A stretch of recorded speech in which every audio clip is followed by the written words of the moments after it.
Let's talk about three-dimensional coordinates.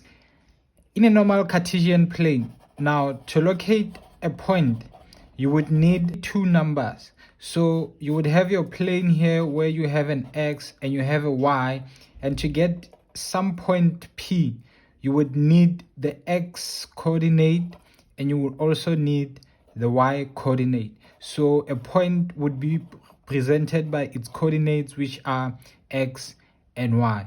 Also, if you are in a plane whereby you have y and z, to find a point here, maybe point D, it will be given by its y coordinate and its z coordinate. There's a third plane whereby you have z and y, and to find a point F, it would be represented by its z coordinate and its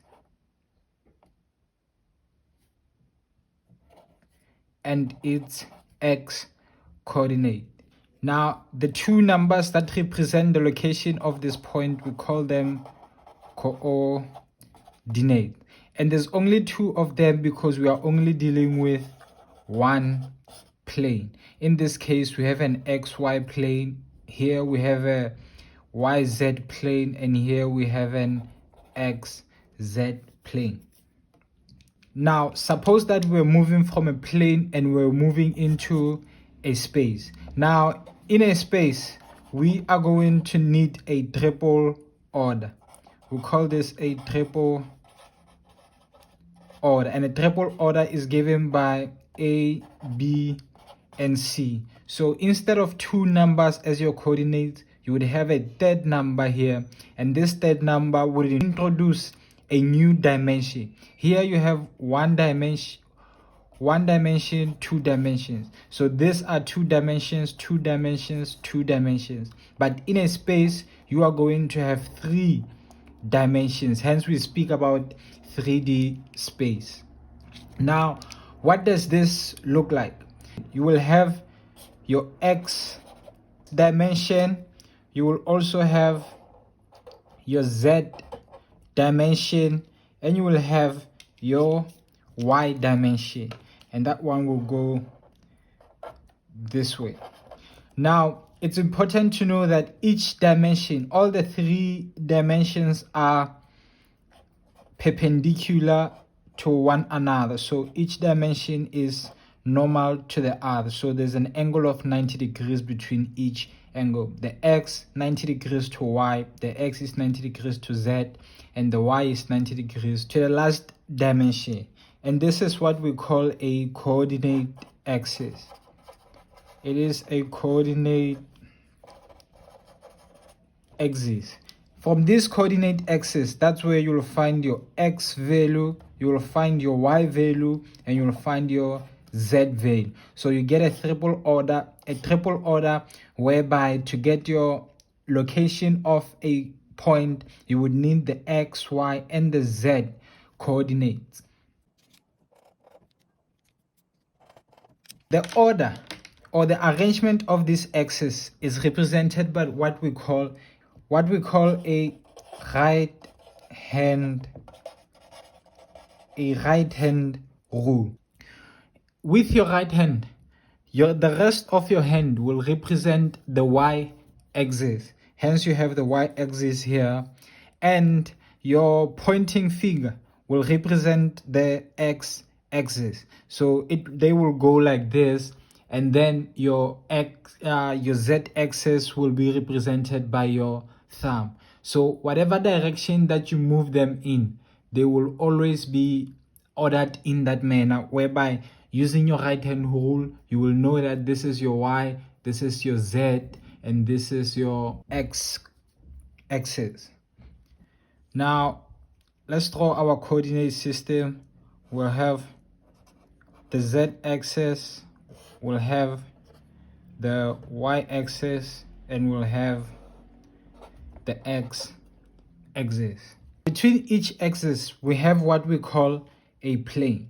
Now, between the y and z axis, we'll have a plane here that looks like this. Now we will call this one the ZY plane. Now, and between the Z and the X axis, we'll have a plane. They must be parallel to the axis. And we have a second plane that we can call the XZ plane. And then between the X and the Y, you will have another plane that is called the YX or XY plane. And it will look like this. Now, if you have a difficult time visualizing this, you can look at the corner of your room, whereby this XY plane is your floor, and this is the wall on your left, and this is the wall on your right. So you have a plane here, a plane there, and you'll have a floor here. Our axes are not just positive. This can continue, and you will have it will continue into the negatives and then go like this. Also on this side, it will continue and go like this.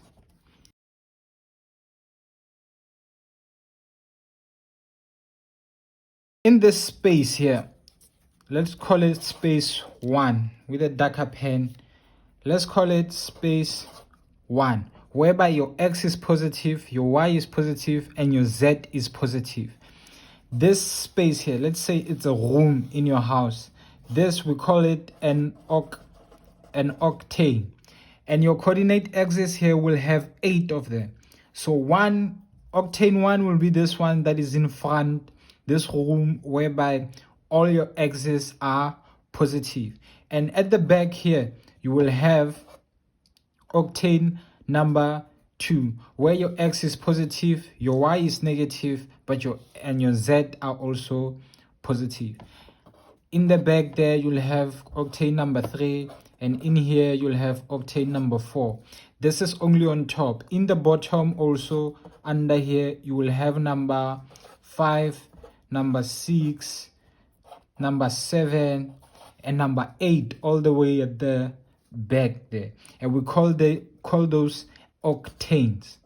Let's see how we would present a point on this coordinate system. Now we have Y, we have X, and we have Z. And now I want a point that is positive X, positive Y, and then positive Z. And then your point P is right there. And it's given by A, B, and C. Now, where do the A, B, and C come from? Now, the A will be your X coordinate, which is the value of X right here. And your B will be your Y coordinate, where you travel in the Y axis. And then you go up in the Z, where you get your C. Now, your A will cut it here. You be your A. Your B will cut it here, and that will be your B value. And your C, we don't just go there.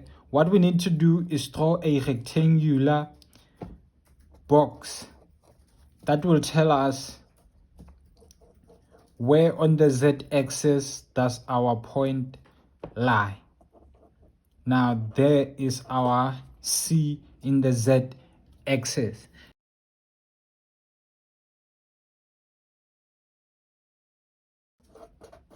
And to move from my point here to go see where Z is, I have to draw a rectangular box, travel in the X-axis and the Y, and then it will cut up there.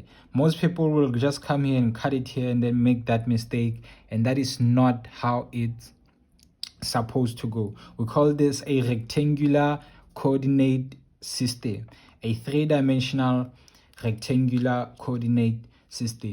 Now, let's make an example with these and see how we would sketch them. Let's first draw our coordinate system. That's our Z. and then we have our y, and we have our x. We have our x. Now point A, it's x is 1, so we would travel 1 in x, we have our 1 there, and then we travel 5 in y, which is this direction. Maybe we'll end up here and say that our 5 must be parallel to the axis, and then we go up in the z 3 times, so we'll go 3 times, and then we'll have our point A, which is 1, 5, and 3. Now let's see on the z-axis, where is the 3? The 3 will be where we traveled here, so we'll travel parallel and travel that direction, and then our 3 will be there. So to see where your point is, you have to draw a rectangular coordinate system like I did there. Now point B, the x coordinate is 0, so we don't move in the x-axis. The y-axis is 2, so we only move 2 places, and maybe come here and say that's 2, and then we'll go down 3 points in the z-axis. So we'll go down 3 points and then maybe end up there and have our point B, which is 0, 2, and -3. Now because we didn't move in the x-axis, we will know that our -3 is just right there. It is lying on the YZ plane, where your z is negative. Point C, in the x-axis we move -3 times, so we'll move that direction 1, 2, 3. Let's suppose we end up here -3, because z on this direction is positive, x in this direction is positive, and that direction is negative. In the y direction, we do not move in the y direction because it's 0, but in the z we move 2 times, so we'll move up until here, and then we'll move parallel to the axis, and then we'll have our point C, which is -3, 0, and 2.